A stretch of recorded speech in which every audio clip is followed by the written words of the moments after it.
കാശിനാഥൻ ഭാഗം 80. രചന അവതരണം ദിവ്യരാജ്.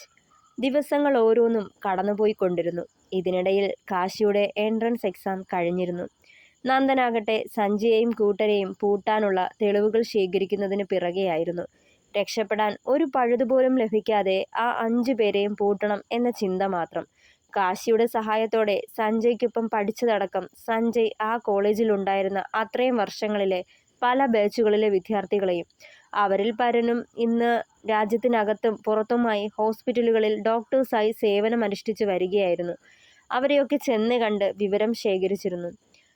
കോളേജിലെ പഴയ സ്റ്റാഫ്സ്, സെക്യൂരിറ്റി ജീവനക്കാർ, അങ്ങനെ പലരെയും ഡിപ്പാർട്ട്മെന്റിന്റെ സഹായത്തോടെ അഡ്രസ് കണ്ടുപിടിച്ച് തിരക്കിപ്പോയി ചോദ്യം ചെയ്തിരുന്നു.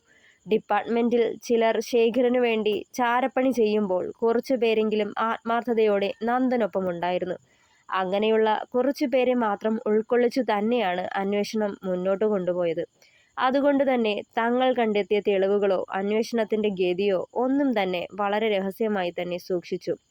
ഗണേഷ് പല വിധത്തിലൂടെ, പല പ്രകോപനങ്ങളിലൂടെയും പ്രലോഭനങ്ങളിലൂടെയും നന്ദന്റെ കൂടെയുള്ളവരിൽ നിന്ന് വിവരങ്ങൾ ചോർത്താൻ പരമാവധി ശ്രമിച്ചെങ്കിലും അതൊക്കെ പാളിപ്പോയി. അത്രയും വിശ്വസ്തരായവർ മാത്രമായിരുന്നു അന്വേഷണ സംഘത്തിൽ ഉണ്ടായിരുന്നതും. അഴിഞ്ഞുലഞ്ഞ നീളൻ വാർമുടി ചുരുളിൽ മുഖമമർത്തി കണ്ണുകളടച്ചു കിടന്നവന്റെ കവിളിലൂടെ മെല്ലെ വിരലോടിച്ചു വൈശു. അവളുടെ വിരൽത്തുമ്പ് അവന്റെ അധരത്തിൽ പതിഞ്ഞതും ചുണ്ടുകൂർപ്പിച്ചൊന്ന് ചുംബിച്ചവൻ. ചെക്കൻ്റെ വർക്കൗട്ട് കണ്ടിട്ട് എൻട്രൻസിന്റെ റിസൾട്ട് വരുമ്പോഴത്തേനും ഈ റിസൾട്ടും ആവുന്ന തോന്നണേ. ചിരിയോടെ വയറിൽ കൈയമർത്തിയവൾ. അതുവരെ കണ്ണുകളടച്ച് കിടന്നവൻ മെല്ലെ ഒന്ന് കണ്ണു തുറന്ന് നോക്കിയിരുന്നു. അതിനു വേണ്ടിയല്ലേ എൻ്റെ വൈശുവേ ഞാനീ കഠിനാധ്വാനമൊക്കെ കഴിക്കണേ, കള്ളച്ചിരിയോടെ പറഞ്ഞതും അവന്റെ കവിളിലൊന്ന് പിച്ചിയവൾ. ഒരു നിശ്വാസത്തിനപ്പുറം പെട്ടെന്ന് മുഖം മങ്ങി അവളുടെ. എന്താ വൈശു, മുഖം വല്ലാണ്ടായില്ലോ? അവളുടെ ഉടലിലേക്ക് ഷീറ്റ് വിടർത്തിയിട്ടുകൊണ്ട് തിരക്കിയവൻ. അയാള് ഗൗരിയച്ചി വന്നു കണ്ട് പോയതി പിന്നെ പേടി തോന്നാ എനിക്ക്. കണ്ണേട്ടനെയും ഗൗരിയച്ചിയും അയാള് ഉപദ്രവിക്കുമെന്ന്. സാവിത്രിയെ പോലെ, അല്ലെങ്കിൽ അതിലും വിഷമുള്ള ഇനമാ. അതാ എൻ്റെ ഭയം. ഉള്ളിലുറഞ്ഞ ഭയം നെടുവീർപ്പായി വീണ്ടും പുറത്തേക്ക് എത്തിയിരുന്നു. എൻ്റെ വൈശുവേ, വേണ്ടാത്തതൊന്നും ഓർത്ത് വിഷമിക്കല്ലേ നീ. ഒന്നും ഉണ്ടാവില്ല. അവൾക്ക് കാവലായിട്ട് നമ്മളൊക്കെ ഇല്ലേ. പിന്നെ എൻ്റെ കാര്യം ഒന്നും വരില്ല പെണ്ണെ. ചെറുചിരിയോടെ അവളുടെ നെറുകിൽ മുത്തിയവൻ. എന്നിട്ടും ഉള്ളുകൊണ്ട് സമാധാനിക്കാനായില്ല അവൾക്കും. രാത്രി 10:30 മണിയോടടുത്ത് വാതിലിൽ മുട്ടുന്ന ശബ്ദം കേട്ടാണ് അര ഉറക്കത്തിലായിരുന്ന ഗൗരിയും അമ്മയും ചാടിപ്പിടച്ചെഴുന്നേറ്റത്. വേഗന്ന് ചെന്ന് ജനാല വഴി ആദ്യം പുറത്തേക്ക് നോക്കുമ്പോൾ മുന്നിലെ കാഴ്ച കണ്ടവർ നടുങ്ങി. വടിവാളും സൈക്കിൾ ചെയിനും മറ്റു ആയുധങ്ങളുമായി നിൽക്കുന്ന 4-5 പേർ. എല്ലാവരും സ്കാർഫ് ഉപയോഗിച്ച് മുഖം മറച്ചിട്ടുണ്ട്. ആ കാഴ്ച കണ്ടെന്ന് നടുങ്ങിപ്പോയി രണ്ടാളും. മോളെ, ജനാലയ്ക്കടുത്തു നിന്ന് മാറി നിന്നേ പറഞ്ഞുകൊണ്ട് അവർ അവളെ പിടിച്ചു മാറ്റാൻ ഒരുങ്ങിയതും ഗിർലിലായി ഒരു വലിയ പാറക്കഷ്ണം വന്നടിച്ച് തെറിച്ചുപോയി. ഭയന്ന് വിറച്ചുപോയി രണ്ടുപേരും. ഓടിപ്പാഞ്ഞ് അടുത്ത മുറികളിലേക്ക് ചെല്ലുമ്പോൾ 4 വശത്തെയും ജനാല ചില്ലകൾ പൊട്ടി തകരുന്ന ഒച്ച കേട്ടുകൊണ്ടിരുന്നു. ആരൊക്കെയോ വാതിൽ തല്ലി പൊളിക്കുന്ന ഒച്ച കേട്ടതും വിറയോടെ നിലത്തേക്ക് ഊർന്നിരുന്ന് കരയാൻ തുടങ്ങി രണ്ടാളും. ഈ നേരം വീട്ടിലെ വൈദ്യുതി കണക്ഷനും കട്ടായി. ആകെ പരിഭ്രാന്തരായി രണ്ടുപേരും. എന്ത് ചെയ്യണമെന്നോ ആരെ വിളിക്കണമെന്നോ കൂടി ചിന്തിക്കാതെ അതേ ഇരിപ്പിൽ ഏങ്ങിക്കരഞ്ഞവർ. ആരും ആശ്രയമില്ലാതെ ഒറ്റപ്പെട്ട പോലെ തോന്നി ആ നിമിഷം. പെട്ടെന്നുണ്ടായ ഉൾപ്രേരണ പോലെ ചാടിപ്പിടച്ചെഴുന്നേറ്റ ഗൗരി നേരെ റൂമിലേക്ക് ഓടിപ്പാഞ്ഞു ചെന്ന് ടേബിളിന് മുകളിൽ നിന്ന് തപ്പിത്തടഞ്ഞ് ഫോൺ കയ്യിലെടുത്തു. റൂമിന്റെ ജനാല വഴി പാഞ്ഞു വന്നൊരു ഉരുളൻ കല്ല് നെറ്റിയിൽ ആഞ്ഞു പതിച്ചതും അലർച്ചയോടവൾ നിലത്തേക്ക് വീണിരുന്നു. മോളെ! ഗൗരിയുടെ നിലവിളി കേട്ട് അമ്മയും അവിടേക്ക് ഓടിപ്പാഞ്ഞു വന്നിരുന്നു. ഇരട്ടത്ത് തപ്പിത്തടഞ്ഞവർ എന്തിലോ തട്ടി നിലത്തേക്ക് വീണും പോയി. നെറ്റി പൊട്ടിയതറിഞ്ഞിട്ടും ഫോൺ കൈനീട്ടിയെടുത്ത് ഗൗരി അന്നേരവും ചുറ്റുപാടും പലതും എറിഞ്ഞുടയ്ക്കുന്ന ശബ്ദം കേട്ടുകൊണ്ടേയിരുന്നു. വേഗം ഫോൺ ഓണാക്കി ഗായുവിന്റെ നമ്പറിലേക്ക് കോൾ ചെയ്തു.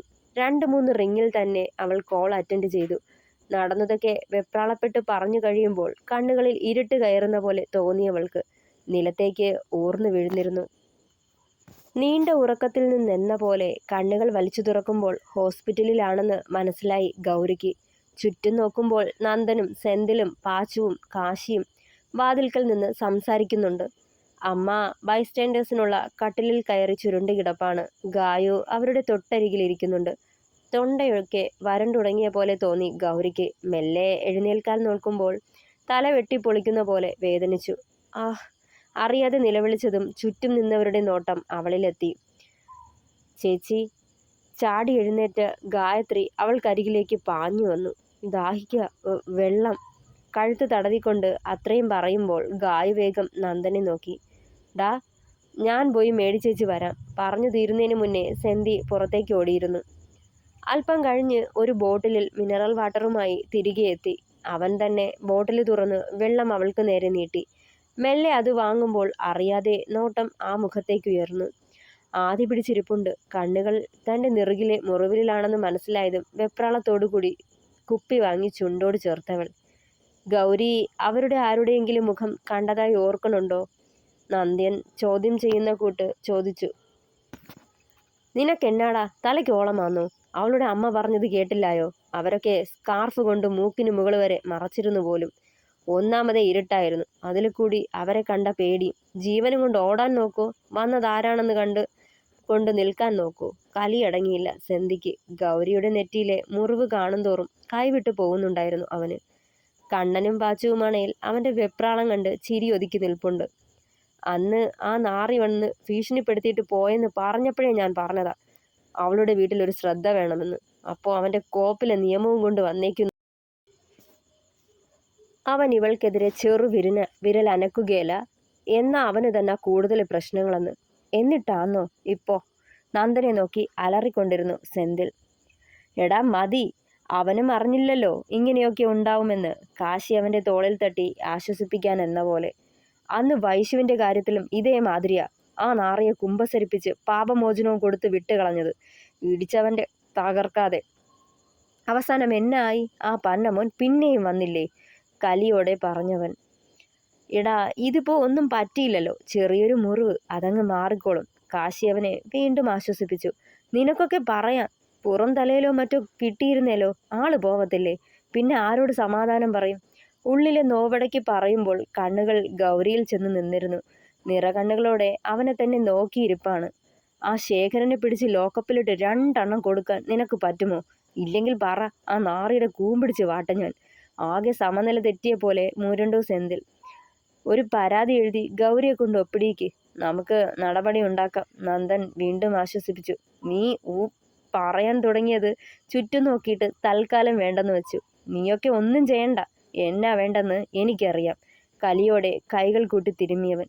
ഈ മെഡിസിൻ ഒന്ന് വാങ്ങണേ. ഒരു സിസ്റ്റർ അവിടേക്ക് വന്ന് പ്രിസ്ക്രിപ്ഷൻ ഷീറ്റ് നീട്ടിയതും തട്ടിപ്പറിച്ച പോലെ സെന്തിൽ അതുമായി പുറത്തേക്ക് പാഞ്ഞിരുന്നു.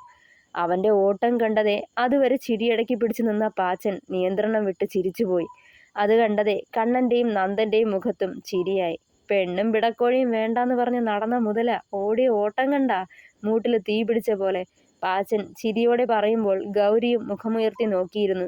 എൻ്റെ പൊന്നു കൊച്ചേ, ഇനിയെങ്കിലും ആ പാവത്തിനെ ഇട്ട് വട്ട് കളിപ്പിക്കാതെ നിനക്കൊന്ന് സമ്മതിച്ചൂടെ? നെറ്റ് പൊട്ടിയത് നിനക്കാണേലും നോവുന്നത് അവനാ. പാച്ചൻ പറയുമ്പോൾ മുഖം മങ്ങി അവളുടെ. മോനെ, അച്ചു വീട്ടിൽ തനിച്ചല്ലേ? മോൾക്കാണേൽ വയ്യാത്തതും. മോൻ എന്തിനാ വരാൻ പോയെ? ഗൗരിയുടെ അമ്മ പാച്ചനെ നോക്കി. വീട്ടില് വൈശുവും കൂടി ഉണ്ടമ്മേ.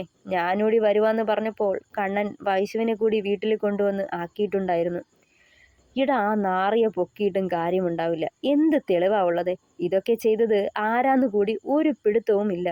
എന്തെങ്കിലും തെളിവ് കിട്ടിയിരുന്നേൽ നമുക്ക് അയാളെ പൂട്ടാമായിരുന്നു. നന്ദൻ നെറ്റിയൊഴിഞ്ഞു. അയാളെ പൂട്ടിയിട്ടിപ്പോ എന്തിനാ നന്ദ? 24 മണിക്കൂർ പോലും അയാളെ ലോക്കപ്പിലിടാൻ നിനക്ക് പറ്റില്ല. പറന്നു വരും വമ്പന്മാർ കൊത്തിക്കൊണ്ടുപോവാൻ. കാശി അമർഷമടക്കി. ഇനിയും ഇവരെ ഇങ്ങനെ തനിച്ചു വിടണ്ട. അമ്മയും മോളും മാത്രമാണ് ആ വീട്ടിലെന്ന് അറിഞ്ഞത് തന്നെ അവനൊക്കെ അവസരമൊരുക്കിയ പോലായി. ഇനിയും ഇതുപോലുള്ള നാറിയ കളികളുമായി ശേഖരൻ വരും. അപ്പോ നമ്മളാ കരുതിയിരിക്കേണ്ടേ? പാച്ചൻ ഓർമ്മിപ്പിച്ചു. എടാ, ആണുങ്ങൾ ആരേലും ഉണ്ടായിരുന്നേൽ അവൻ ഇതുപോലെ താറ വേല കാണിക്കില്ലായിരുന്നു. ഇതിപ്പോ ചോദിക്കാനും പറയാനും ആരുമില്ലെന്ന് കരുതിയിട്ടാവും. എന്തേലും ചെയ്തില്ലെങ്കിൽ ഇനിയും ഇതുപോലെ ഉണ്ടാവും. കാശി നെടുവീർപ്പെട്ടു. പോലീസ് പ്രൊട്ടക്ഷനൊക്കെ സാങ്ഷനായി കിട്ടാൻ താമസമെടുക്കും കണ്ണാ. അതിനും സ്ട്രോങ് റീസൺ വേണം. എന്നാലും ഞാനൊന്ന് ശ്രമിക്കാം, നന്ദൻ നിശ്വാസത്തോടെ പറഞ്ഞു. നീ ഒരു കോപ്പും ഉണ്ടാക്കണ്ട. എൻ്റെ പെണ്ണിനെ നോക്കാൻ എനിക്കറിയാം. അതിപ്പോ പട്ടിയെ പോലെ കാവൽ കിടന്നിട്ടാണേൽ അങ്ങനെ. ഫാർമസിയിലേക്ക് പോയ സെന്തിൽ മരുന്നുമായി തിരിച്ചെത്തിയിരുന്നു. അവൻ്റെ പറച്ചിൽ കേട്ടതേ ഗൗരി കണ്ണും തുറിച്ച് അവനെ തന്നെ നോക്കിപ്പോയി. നീ തുറിച്ചു നോക്കുവൊന്നും വേണ്ട. നീ എൻ്റെ മനസ്സിൽ കയറിയപ്പോൾ തൊട്ട് എൻ്റെ പെണ്ണെന്ന് ഉറപ്പിച്ചതാ. ഇനിയിപ്പോൾ മരിക്കുന്നേ വരെ അതിന് മാറ്റമൊന്നും ഉണ്ടാവുകയില്ല. ഈ സെന്തിലിൻ്റെ ജീവിതത്തിൽ ഒരു പെണ്ണുണ്ടെങ്കിൽ അത് നീ മതി. അതിനുവേണ്ടി ഇപ്പോൾ ജീവിതാവസാനം വരെ കാത്തിരിക്കേണ്ടി വന്നാലും ഞാനിരിക്കും. ഗൗരവത്തോടെ പറഞ്ഞിട്ട് കൊണ്ടുവന്ന മെഡിസിൻ ബോക്സ് തുറന്ന് അതിൽ നിന്ന് 2 ഗുളിക പൊട്ടിച്ചെടുത്ത് അവൾക്ക് നേരെ നീട്ടി. ഇമച്ചിമ്മാതെ അവനെ തന്നെ നോക്കിയിരിപ്പുണ്ടായിരുന്നു ഗൗരി. ഇന്നാ കഴിക്ക്, വേദനയ്ക്കുള്ളതാ. അത്രയും പറഞ്ഞുകൊണ്ട് മിനറൽ വാട്ടറിൻ്റെ ബോട്ടിലും അവൾക്ക് നേരെ നീട്ടി. അന്തം പാഞ്ഞിരിപ്പായിരുന്നു ഗൗരി. മെല്ലെ കൈനീട്ടി ഗുളിക വാങ്ങി കഴിക്കുമ്പോൾ അമ്മയും ഗായുവും മറ്റുള്ളവരും ചിരിയൊതുക്കി പരസ്പരം നോക്കി. തുടരും. പ്രിയപ്പെട്ടവരെ, കഥ ഇഷ്ടമായാൽ അഭിപ്രായങ്ങൾ പറയണേ.